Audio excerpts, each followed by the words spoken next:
황교안 전 국무총리가 오늘 아침 자택에서 체포됐습니다. 앞서 내란 특검의 압수수색을 2차례 거부하면서 대치한 이후 12일 만입니다.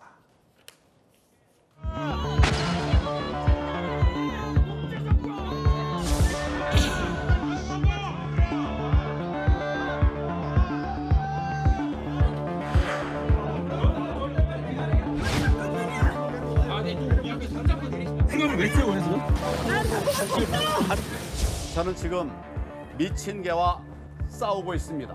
반민주 독재 정권과 싸우고 있는 것입니다. 내란죄가 있기는 있었습니까? 저는 아무리 봐도 내란 자체가 없었습니다. 체포영장 집행이 이제 오늘 오전에 아침에 이제 이루어졌는데 그때 그 현장이 정말 아수라장이었다면서요? 아수라장이었습니다. 원래 2번 압수수색 시도했는데 안 됐는데 이번에는 좀 더 강력하게 집행한 것으로 보입니다. 보면은요, 황 전 총리 집을 보면 문을 따 들어간 흔적이 있어요. 보면은 지금 도어락이 파손된 흔적 저희가 포착할 수 있었습니다. 그리고 이 보면은 여러 가지로 우편물이나 스티커나 굉장히 밖에 나오지 않고 지금 보면은 황교안 전 총리 자택서 집거했던 그런 여러 가지 정황도 포착이 되는데요. 여기는 지금 황교안 전 총리가 이끌던 당에서 지금 이 유튜브 영상을 올린 건데 이렇게 지지자들이 막아섰지만 오늘 황 전 총리 결국 이 지지자들은 끌려나갔고요. 황 전 총리는 이런 여러 가지 몸싸움 끝에 오늘 결국 체포가 된 겁니다. 그러니까 끌려나갔다는 게 그 지지자들이 강제 연행되기까지 했던 얘기가 들리네요. 보면은요, 지금 강제 연행되는 모습 보고 계신데 그러니까 체포를 방해한다 이런 겁니다. 그래서 보면 경찰들에 의해서 팔다리가 지금 붙잡혀서 지금 지지자들 내려왔고 또 수갑을 채워져서 경찰서로 보내졌습니다. 근데 결국 나와서는 경찰 만류에도 불구하고 지지자들 앞에서 또 황 전 총리가 입장을 밝히기도 했습니다. 내란 특검이 황교안 전 총리를 체포한 이유는 뭡니까? 내란을 선동했다라는 겁니다. 이 황교안 전 총리가 12월 3일 이 비상계엄이 선포될 당시에 이제 SNS에 글을 올렸는데요. 이 글의 내용을 문제 삼고 있는 겁니다. 결국 이 비상계엄 선포를 옹호하고 그것이 결국 내란을 선동한 것이다. 실행을 부추긴 것이다. 이런 부분이 문제가 되는 것이고요. 이런 내란 선동 혐의로 지금 수사가 진행 중인 상황이었는데 지금 출석에 응하지 않은 겁니다. 결국 특검에서 출석을 하라고 요구했는데 지금 특검 측이 이야기하고 있는 바에 따르면 그러니까 3회 이상 불출석하였다. 그렇다면 불출석하고 있기 때문에 체포영장이 발부된 것이고 그에 따라서 오늘 집행이 이루어진 것이다라는 입장 밝히고 있습니다. 그러니까 황 전 총리가 지난해 계엄 선포 당시에 이 글을 올렸었다는 거잖아요. 그런데 그 계엄 당시에 황 전 총리 말고도 이런저런 글 좀 많이 올라왔을 것 같은데 그러니까 황 전 총리가 전직 총리라서 이 신분이 좀 고려됐다 이런 겁니까?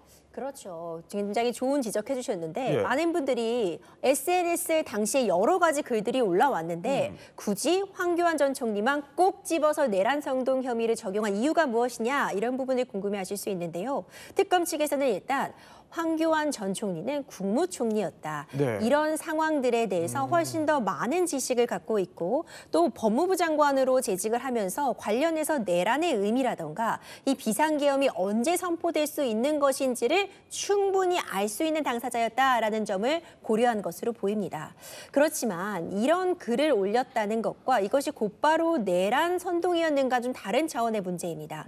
지금 비상계엄 옹호죄라는 게 있는 게 아니라 내란을 선동했는가가 문제가 되는 건데 당시에는 지금 비상계엄이 선포된 상황이었습니다. 그렇기 때문에 이런 부분들이 인정이 되고 구속영장 발부까지 이루어지려면 단순히 게시글을 작성한 것에서 넘어서 사전에 이 비상계엄을 인지하고 있고 어떤 폭력성을 내포하고 있고 법적으로 문제가 있음에도 불구하고 이를 옹호하였는가 그 부분의 연결고리 역시 특검이 입증할 책임이 남아 있습니다.